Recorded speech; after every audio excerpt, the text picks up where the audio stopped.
Hello everyone, welcome back to our YouTube channel Roshan था study point.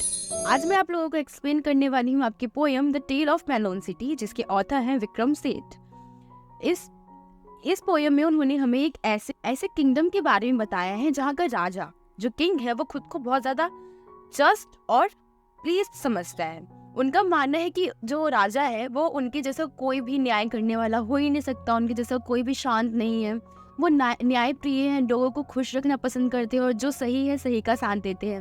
और ऐसा सिर्फ राजा को नहीं लगता, जो उनकी प्रजा है उनको भी यही लगता है कि उनके राजा बहुत अच्छे हैं, बहुत पीसफुल है, उनको सारी फ्रीडम दे रखी है जो भी चाहिए।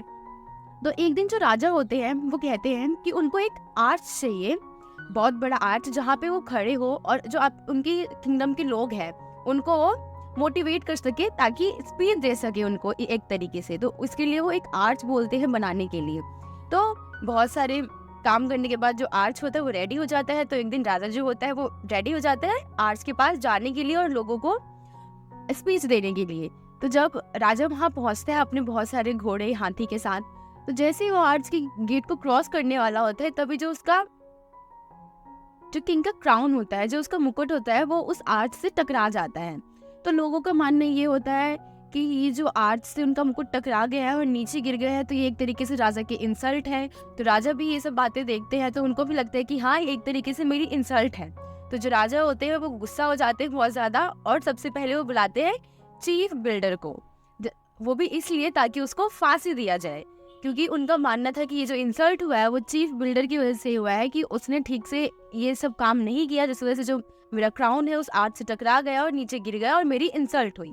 तो राजा जब चीफ बिल्डर को बुलाते हैं तो वो कहते हैं कि इसमें मेरी कोई गलती नहीं है, आप सबकी बात सुनते हैं, आप मेरी बात सुनिए, इसमें सारी गलती वर्कर्स की है। तो जो राजा होता है वो खुद को बहुत ज्यादा न्यायप्रिय समझता है, तो वो फिर चीफ बिल्डर को छोड़ देता है। उसे कहता है कि हाँ, तुम ठीक बोल रहे हो, सबकी बातें सुननी चाहिए, तो अभी हम वर्कर्स को बुलाएंगे।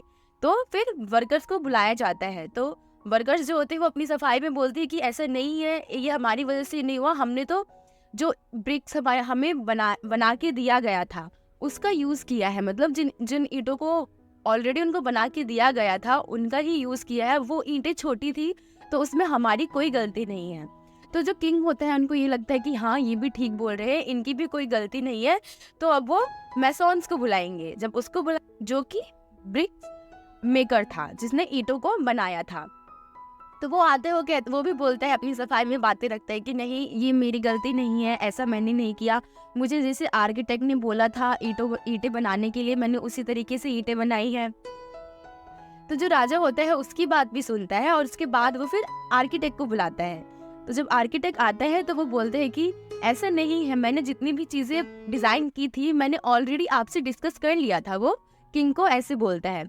तो जो किंग होता है उसकी बातें सुन के बहुत गुस्सा आता है उसको और वो पूरे रेड हो जाते हैं, मतलब गुस्से से लाल हो जाते हैं। और उनका मानना था कि किसी न किसी की गलती तो है, तो फांसी की सजा किसी न किसी को जरूर मिलनी चाहिए। तो इसलिए जो राजा होते हैं वो ऑर्डर करते हैं कि जो ये हमारे किंगडम का जो सबसे वाइस आदमी है, मतलब जो सबसे जो सच बोलता हो और जिसको एक्सपीरियंस हो, उस आदमी को आप लेकर आइए, वही हमें बताएगा कि आखिर गलती किसकी है। तो जो उनके सिपाही होते हैं उनको यही लगता है, वो एक ओल्ड आदमी को लेकर आ जाते हैं।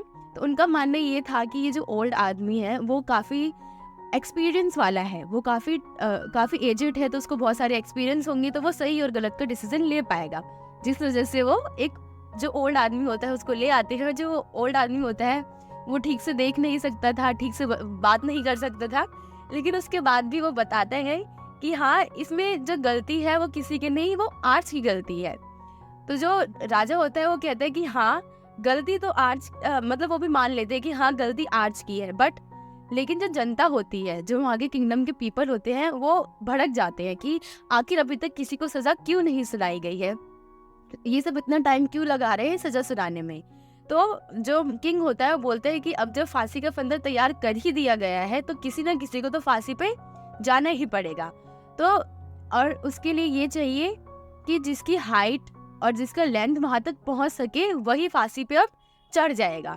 तो जो इन सब चीजों में पूरा होता है, जिसकी हाइट फांसी तक पहुंचती है और जो पूरी लेंथ में होता है, वो सिर्फ किंग होता है, जो तो किंग होता है एंड में वो फांसी पे चढ़ जाता है और उसकी डेथ हो जाती है। तो जो किंगडम के और भी जो लोग होते हैं, उनके मंत्री और जो भी मंत्री सब होते हैं, वो यही डिस्कस कर रहे होते हैं आपस में कि उनको राजा की डेथ की कोई वो नहीं होती, बट उनको ये लग रहा होता है कि हाँ सही हुआ, कोई फांसी पे चढ़ गया, वरना जो जनता होती वो हमसे गुस्सा हो जाती और भड़क जाती है हमारे ऊपर। किसी न किसी को फांसी पे चढ़ना था तो ठीक है, अच्छा हुआ कि ये फांसी पे चढ़ गए। तो उसके बाद अब उनको ये एहसास होता है, ये फीलिंग आती है कि अब क्या होगा, अब तो राजा की मृत्यु हो चुकी है, डेथ हो चुकी है, तो कोई ना कोई हमें चाहिए होगा जो हमारे जो इस किंगडम पे है, जो मेलोन सिटी है वहाँ पे राज कर सके। तो इसलिए वो ये डिसीजन करते हैं कि जो भी इंसान सबसे पहले इस आर्च से गुजरेगा और जो जिसको वो कहेगा राजा बनने के लिए, वही वहाँ का राजा बन जाएगा। और होता ये है कि जो एक पागल इंसान होता है वो उस आर्च से गुजरता है, तो जो उसके वहाँ के पहरेदार होते हैं वो उसको रोकते हैं और उससे पूछते हैं कि तुम हमें बताओगे कि अब यहाँ का राजा कौन बनेगा। तो जो पागल इंसान होता है वो बस ऐसे बोलता है कि उसको कुछ बोलना नहीं आता, बस मेलोन मेलोन करता है, तो वो मेलोन बोल देता है, जिस वजह से जो वहाँ के मंत्री लोग होते हैं वो मेलोन को लेते हैं और उसको ताज पहनाते हैं, क्राउन पहनाते हैं और उसको सिंहासन पे जाके रख देते हैं कि आज से जो हमारे राजा है वो ये मेलोन है।